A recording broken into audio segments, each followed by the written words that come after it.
മുതിർന്നവരിൽ മാത്രം കാണുന്ന രോഗമാണെന്ന് കരുതിയിരുന്ന പ്രമേഹം ഇന്ന് കുട്ടികളിലും കൗമാരക്കാരിലും വളരെയധികം വ്യാപകമാണ്. കുട്ടികളിൽ പ്രമേഹം വളരെ സ്പെസിഫിക് ആയിട്ടുള്ള രോഗലക്ഷണങ്ങൾ കാണിക്കാറുണ്ട്. Number 1, increased urination.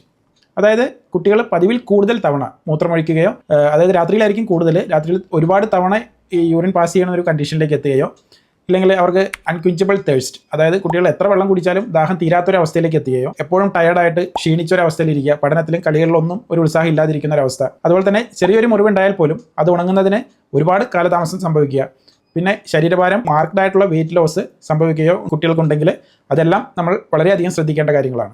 ഇതിന് പല കാരണങ്ങളുണ്ട്.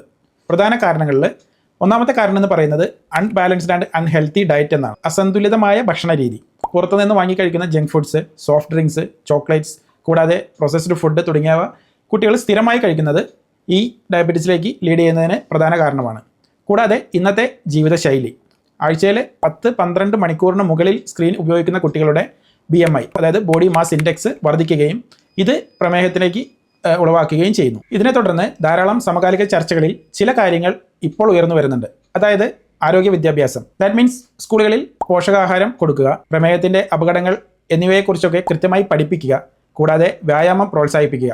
എല്ലാ വിദ്യാർത്ഥികൾക്കും സ്കൂളിൽ ദിവസേന ഏതെങ്കിലും ശാരീരിക പ്രവർത്തനം നിർബന്ധമാക്കുക. Velith Homeopathy on a mission to cure.